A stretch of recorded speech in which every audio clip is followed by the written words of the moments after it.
Harry, Second Corinthians is a letter that seems complicated in odd ways. It starts with one theme, moves to another theme, doesn't begin with the usual Pauline clarity, and that then follows through to an argument to the bitter end. And I know people have wondered whether it's really all one letter. Do you have any feelings, thoughts, theories about that? I agree. It doesn't hang together like Romans does, Right. or Galatians, or even 1 Corinthians, Right. which follows along a number of particular themes. And it's a funny way to write a letter that's involved, in part at least, in trying to raise money. Yeah. Right? Chapters 8 and 9 Yeah. are appeals for contributions to a collection that Paul has been taking up for the poor in Jerusalem. And after that, to launch into the kind of sarcastic and really sometimes nasty comments that we get in chapters 10 through 13, it's not the way you raise money. It's bad, bad PR. At least not the ones that, exactly. No, I've never tried funny it that way. fundraising things that I've been involved Exactly. in. Yeah, a lot of people think that what we have here in 2 Corinthians is not a single simple letter that Paul wrote at one sitting, but it's a compilation of fragments of letters that were probably put together by an editor, maybe a member of Paul's school or circle, probably after his death, when his reputation was growing and his team wanted to ensure it. Probably in Ephesus, that seems to be a place where he was headquartered, and his school might have developed there. So a lot of people think that what we have in 2 Corinthians is, as I say, a compilation. Yeah. It's not in the right order either, we think. So say a little more about that. Yeah. Obviously, something has happened between Paul and his Corinthian congregation. There's been a falling out. Yeah. And it has something to do with, there were two presenting issues, it seems. Something to do with some apostles who've come onto the scene. Yeah. And Paul is lighting into them in chapters 10 through 13. And there's something going on with a member of the congregation, too. And my hunch is that the member of the congregation is probably comparing Paul to these other apostles. Okay. And that's these other missionaries that are exacerbating a situation that's caused by some internal strife. Kind of hard to know what it was that set off this other individual, but we know from 1 Corinthians that Paul had some critical things to say about some members of the congregation. Particularly someone who was involved in what Paul thought was a sexually immoral relationship. Which was the relationship to his stepmother. Stepmother, right, his father's wife. Yeah. Paul, in 1 Corinthians, says, kick him out. Yeah. For his own good, kick him out. Yeah. It's also clear from various references in 2 Corinthians that Paul paid a visit to Corinth. Right. And there was probably a confrontation with that individual, and I suspect at that time all of these comparisons were drawn between Paul and these other missionaries. Yeah. Paul refers to having made a painful visit, does, a tearful yes, visit, and we'll talk about that a little bit later. So afterwards, he's off back in Ephesus, where he's probably headquartered and agonizing over this whole situation, and he writes a letter to the Corinthians and criticizes them and criticizes the people who have been calling his apostleship into question. And that's what's happening, I think, in 1 Corinthians 10 through 13. And you think that's probably of the fragments we've got, that's probably the earliest. That seems to be the earliest of the 2 Corinthians material. Well, with one exception. There's a bit of a passage in 1 Corinthians 6:14 through 7:1, which really disturbs the context. It doesn't fit there as far as I can tell. 2 Corinthians, 2 Corinthians 6:14 through 7:1. And it doesn't fit there, and it also is calling on the Corinthians to separate from someone who's sinful. Right. Apparently is, again, involved in some sort of sexually immoral activity as far as Paul's concerned. And it may well be a fragment, some letter that Paul wrote earlier on. And he refers in 1 Corinthians to a letter that he wrote before he wrote 1 Corinthians. We need a chart here. And it may come from that. That's my hunch. Okay. So a letter before 1 Corinthians, because 1 Corinthians refers to it. That's right. 1 Corinthians. Right. And then in some order, the material we've got in 2 Corinthians. Right. I think 2 Corinthians 10 through 13 comes next, with the exception of the fundraising letters. It's hard to know where they fit, whether they were appendages to one of these other letters or whether they were a separate thing. This is chapters 8 and 9. Right. But after this painful visit, Paul writes 10 through 13 and plans to come again. We see at the end of chapter 13, he's going to make what he calls a third visit. Right? Yep. And so that's on the horizon. Does he ever make that visit? Well, he does, but not until after all this correspondence is Right, done. right. At least the way I understand how it all hangs Yeah. together.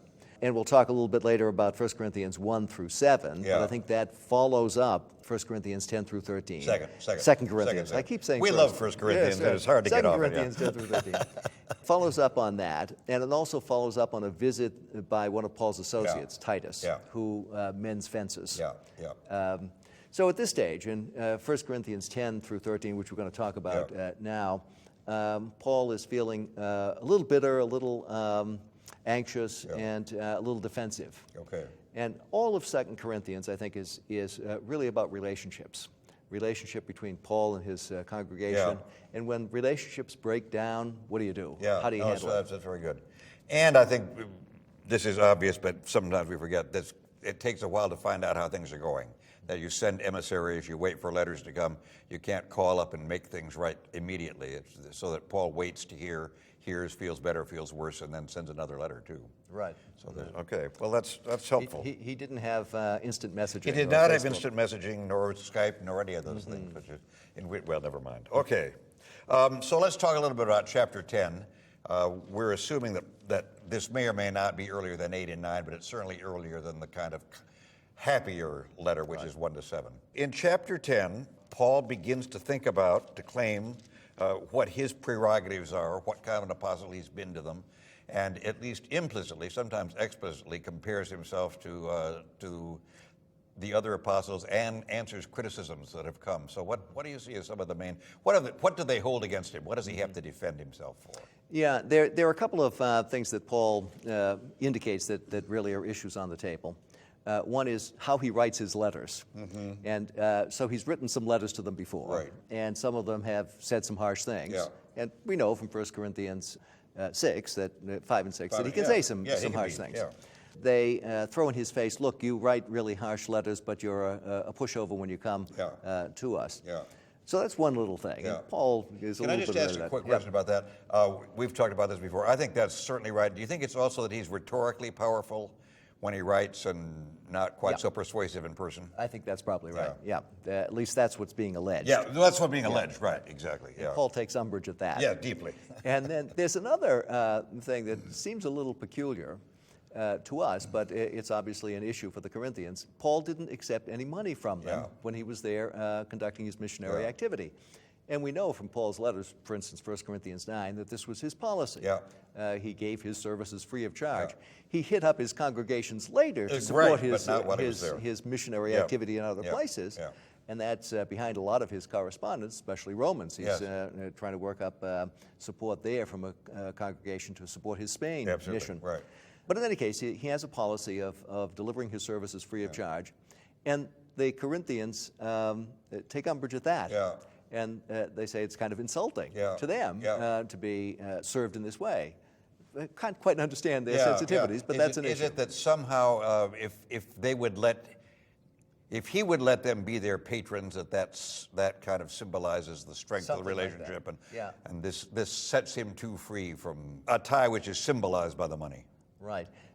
We are working in a culture where patron-client relationships Yeah. are very important, and you're right. It's probably the case that the Corinthians want to be in the position of the patron for this missionary, and Paul won't have that. So that's an issue. And then these other apostles, whoever they are, have a pedigree, and they have a certain set of accomplishments. Accomplishments in their spiritual life and their relationship to God and Christ and all of that. And some people in the congregation, maybe these apostles themselves, are comparing themselves or comparing them to Paul. Right.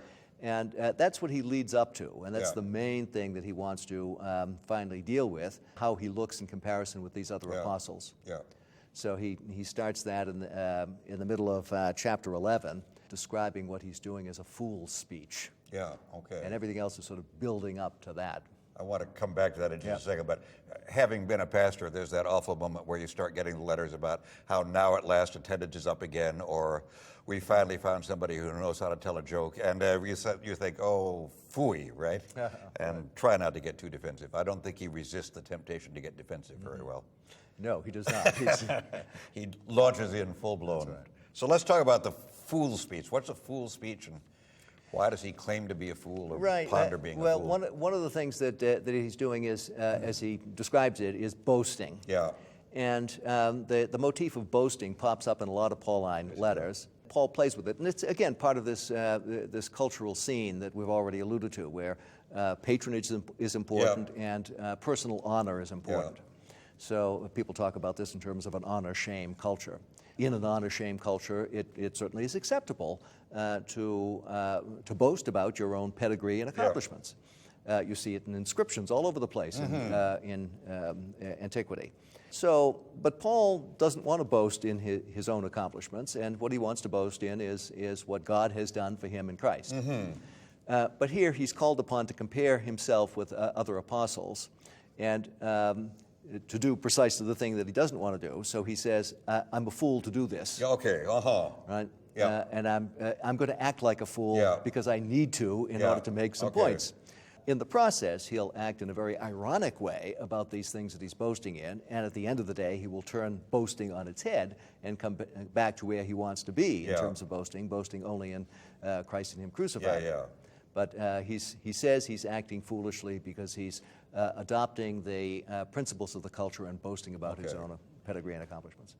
You know far more than I do about kind of what's going on in the larger Greco-Roman culture. Is he unique in this, or is this a strategy that other writers and orators use to play the fool so that they can show that they're wise? I just don't know. Paul pushes this in a way that is unique, I think, in antiquity. There are philosophers who will adopt an ironic stance, to be sure, and Stoics in particular use irony to talk about true value. You know, can someone be happy when he's hanging on a cross? And a Stoic will say yes, as long as your reason is in charge of your emotional life and your interior self is in good shape, you can be happy. So there's an irony there, but it's you don't find Stoics boasting about that in the way that Paul boasts about his relationship with Christ. Well, and back in 1 Corinthians, we've had Paul talking about the foolishness of his gospel. So in a way, in a nicely ironic way, the irony that he is a fool is precisely what he said he's supposed to be. He's the apostle of foolishness. Yes, indeed. So say a little bit more about what he says in this fool's speech as we get to the end of chapter 11. The beginning of the fool's speech is interesting because it actually says something about Paul and his background. We know from some other passages in Philippians, for instance, that Paul was a Jew and a Pharisee and all of that. But he insists on that again here in 2 Corinthians 11, verses 21 and following. If anyone dares to boast of, I am speaking as a fool, I also dare to boast of that. Are they Hebrews? So am I. Are they Israelites? So am I. Are they descendants of Abraham? So am I. Are they ministers of Christ? I am talking like a madman. I'm a better one. So he's clearly very proud of his Israelite heritage. And that's something I think we've come to appreciate a lot in modern Pauline studies, that he really thought of himself as a faithful Oh, absolutely, Jew. He didn't think he was starting a new religion. I think that's absolutely right. Any kind of final words before we wrap up this session in terms of what you think is at the heart of his foolishness? If you go to the end of chapter 11, that's sort of the heart of this part of the fool's speech, after Paul talks about all of the things that he had suffered, right? And we know from the first chapter of 2 Corinthians and some other places that Paul had a rough time in various places. So he talks about that here. So where in an ancient proclamation or declaration of one's prowess, you would talk about your accomplishments, he talks about his suffering. There's his irony. And the irony reaches its apex in chapter 11, verse 30 and following, where he talks about how he escaped from the clutches of King Aretas of Damascus early on in his missionary career by being let out of the city in a basket through a window. So not a very honorable thing to do. That's right. So instead of being the conquering hero, he's the guy that runs away. Very nice. And that's what he boasts in. Terrific. Thank you.